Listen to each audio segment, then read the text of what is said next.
Hello everyone, আমি তনু। তোমরা দেখছো তনুর বাড়ি। তোমরা সবাই কেমন আছো? আশা করছি ভালোই আছো। আর আমিও না ভালোই আছি। আজকে তনুর বাড়িতে মানে আমার বাড়িতে রান্না হয়েছিল মুগ ডাল দিয়ে কুমড়ো শাক। আশা করি সবাই চেনো। যখন আমরা ডাল খেতে খেতে একঘেয়েমি হয়ে যায় তখন কিন্তু এই রান্নাটা আমরা করে নিতে পারি। অতি সহজ, আবার খেতেও কিন্তু সুন্দর। আর স্বাস্থ্যের পক্ষে কিন্তু আমরা জানি শাক সবজি খাওয়া কতটা ভালো। তো এই রেসিপিটা করে নেওয়ার জন্য যেটা করতে হবে সেটা, প্রথমে একটি ওভেনে আমরা একটি কড়াই বসিয়ে দিয়েছি। কড়াইটা গরম হওয়ার পরে আমি সাদা তেল দিয়ে দিয়েছি। তোমরা চাইলে সরিষার তেল দিতে পারো, সেটাও কিন্তু টেস্টি।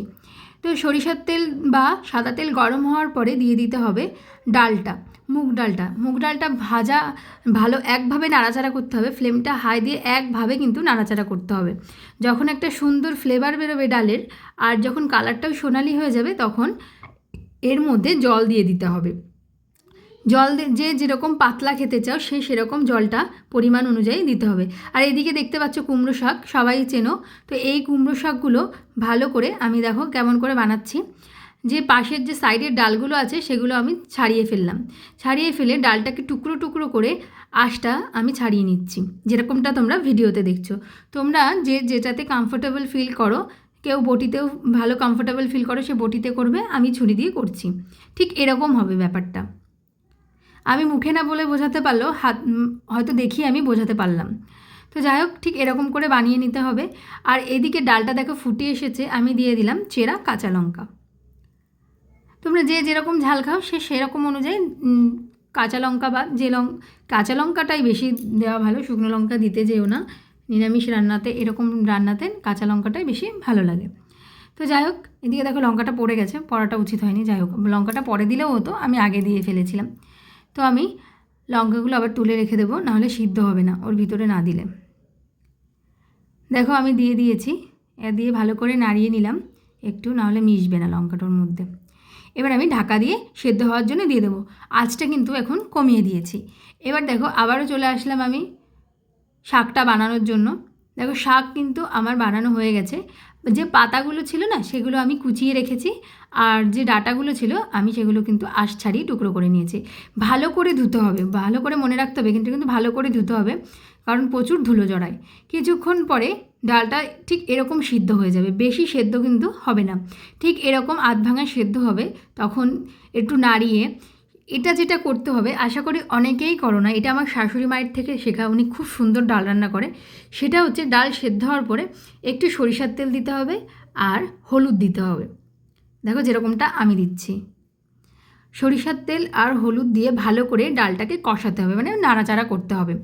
সরিষার তেল আর হলুদটা যখন ভালো করে ডালের সঙ্গে মিশে আসবে, আর এই ডালের মধ্যে যে জলটা যখন একদম টেনে যাবে, তখন আমি আগে থেকে যে এক্সট্রা জলটা তুলে রেখেছিলাম সেটা আমি এর মধ্যে দিয়ে দেবো। দেখো দিয়ে দিয়েছি। এতে কিন্তু টেস্টটা কিন্তু সুন্দর আসে। ডালটা এই সেদ্ধ হওয়ার পরে তেল আর হলুদ দিয়ে কষানোর জন্য কিন্তু টেস্টটা সুন্দর আসে। এবার জল দেওয়ার পরে আমি কিন্তু লবণ দিয়ে দিলাম। এবার যে শাকটা টুকরো করে আমি ধুয়ে রেখেছিলাম সেটা আমি দিয়ে দিলাম। এই দেখো শাকটা আমি কিন্তু দিয়ে দিয়েছি। যতগুলো শাকটা আমি বানিয়েছিলাম ততগুলোই দিয়ে নেব। যারা যদি পাতলা খেতে চাও শাকটা কম দেবে, আর জলটা আর একটু বেশি দিতে পারো। কিন্তু আমি একটু ঘন করব, সেই জন্য আমি কিন্তু কমও জল দিয়েছি। আর এখানে ডালের পরিমাণটাও একটু বেশি আছে, আর শাকটাও বেশি আছে। তো একটু ভালো করে নাড়িয়ে চাড়িয়ে নিলাম ডালটা দেওয়ার পরে। এবার আমি কি করব, ঢেকে দেবো যাতে ভালো করে সেদ্ধ হয়ে যায়, আর শাকের যে পার্সোনাল মানে নিজের যে জলটা আছে সেটা যেন বেরিয়ে যায়। এবার আমি ঢাকনাটা কিছুক্ষণ পরে তুলে নেব।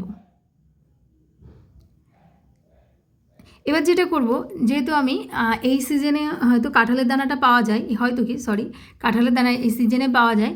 তোমরা দিতেও পারো, চাইলে নাও দিতে পারো, সবসময় তো আর পাওয়া যায় না। তো দিলে কি হয়, টেস্টটা ভালো লাগে, এই আর কি। তো আমি আবারও ঢেকে দেবো, কারণ কাঁঠালের দানাটা তাহলে আবার একটু সেদ্ধ হবে, আর ওইদিকে শাকটাও কিন্তু একটু সেদ্ধ হয়ে যাবে। কিছুক্ষণ পরে আমি আবার তুলে নেব, নিয়ে আবার একটু আমি ভালো করে নাড়াচাড়া করছি। দেখো সেদ্ধ হয়ে গেছে। ফুটতে দিতে হবে, প্রচুর পরিমাণে একটু ফুটতে দিতে হবে। ডালকে যত ফুটতে দিতে হবে তত কিন্তু টেস্টটা ভালো আসবে। এবার আমি লবণটা আমি দিলাম, তখন আমি কম করে দিয়েছিলাম। এবার আমি শাকটা যেই নরম হয়ে আসবে তখন কিন্তু শাকটা কমে যাবে। তখন যে কোনো শাকে পরে লবণ দিলে কিন্তু ভালো হয়, নাহলে লবণটা বেশি হয়ে যাবে। তারপরে আমি আবার একটু হলুদ দিয়ে নিলাম।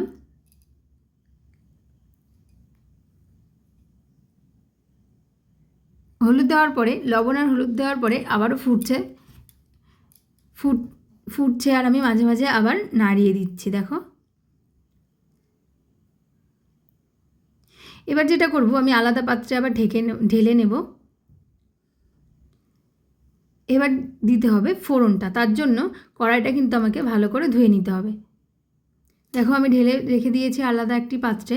এবার আমি কড়াইটা ধুয়ে আর ওভেনটা ধরিয়ে আমি কড়াইটা বসিয়ে দেব। দিয়ে আমি সরিষার তেল দিয়ে নিলাম, দিয়ে ভালো করে নাড়াচাড়া করব সরিষার তেলটা গরম হওয়া পর্যন্ত।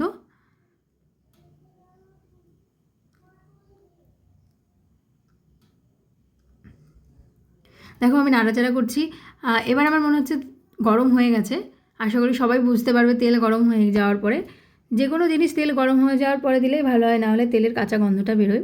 এবার আমি ফোড়নের জন্য দিয়ে দিচ্ছি 3টে শুকনো লঙ্কা 2 খণ্ড করে, দিয়ে দিলাম 5 ফোড়ন হাতে ডলে, সেক্ষেত্রে ফ্লেভারটা কিন্তু ভালো আসে। এবার যেটা দেব, আমি আগে থেকে আদা কিছুটা গ্রেট করে রেখেছিলাম, সেই আদাটা আমি তেলের মধ্যে ফোড়নে দিয়ে দিলাম। দিয়ে এবার কিন্তু একভাবে নাড়াতে হবে। যখন ফোড়নটা দেবে, আমি সবাইকে বলছি ফোড়নটা দেওয়ার সময় কিন্তু আঁচটা কমিয়ে রাখতে হবে, নাহলে কিন্তু ফোড়নটা পুড়ে যাবে। দিয়ে এবার নাড়াচাড়া করতে হবে। যখন আদাটা একটু ভাজা ভাজা হয়ে যাবে, সোনালি কালার হয়ে আসবে, ঠিক এরকম যেরকমটা দেখতে পাচ্ছ, সোনালি কালার কিন্তু অলরেডি হয়ে এসেছে। এবার দিতে হবে যে ডাল সিদ্ধ করে রেখেছিলাম, ডাল আর শাকটা, সেটা আমি দিয়ে দিলাম। দিয়ে এবার আমি ভালো করে নাড়াচাড়া করব। অনেকে আছো যারা জানো, বা অনেকে না, বেশিরভাগই আছো ডাল ফোড়ন দেওয়ার পরে কিন্তু বেশি ফোটাও না, সেক্ষেত্রে কিন্তু স্বাদটা ভালো আসে না। জানো তো, আমার শাশুড়িমা ভীষণ সুন্দর ডাল রান্না করে। তো ওনার ডাল উনি আমাকে শিখিয়েছে ডাল ফোড়ন দেওয়ার পরে ফোটাতে, তাহলে কিন্তু ডালের টেস্টটা কিন্তু সুন্দর আসে। এবার আমি ডালটাকে সুন্দরভাবে ফুটিয়ে নেব।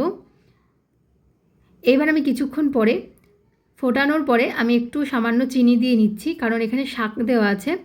তো সেক্ষেত্রে এটা নিরামিষ একটা তরকারি, এতে একটু চিনি দিলে স্বাদটা কিন্তু ভালো আসে। তো চিনি দেওয়ার পর আমি আরেকটু ফোটাবো। ফুটছে, দেখো এই ফোটার মধ্যে কিন্তু আমি সব কিছু চেক করে নিয়েছি, সব কিছুর প্রত্যেকটা টেস্টের ব্যালেন্স আছে কিনা, সত্যিই ব্যালেন্স আছে। টেস্টটাও কিন্তু অসাধারণ এসেছে। এবার আমি ঢেলে নিলাম। দেখতেই পাচ্ছ কতটা সুন্দর দেখতে হয়েছে। তো এই রান্নাটা যদি সবার ভালো লেগে থাকে, লাইক কমেন্ট শেয়ার করতে কিন্তু ভুলো না। আর এরকম লোভনীয় রেসিপি আরও পেতে আমার চ্যানেলটিকে সাবস্ক্রাইব। দেখা হচ্ছে নেক্সট কোনো রেসিপি নিয়ে, নেক্সট কোনো ভিডিওতে। সবাই ভালো থেকো, সাবধানে থেকো। টাটা।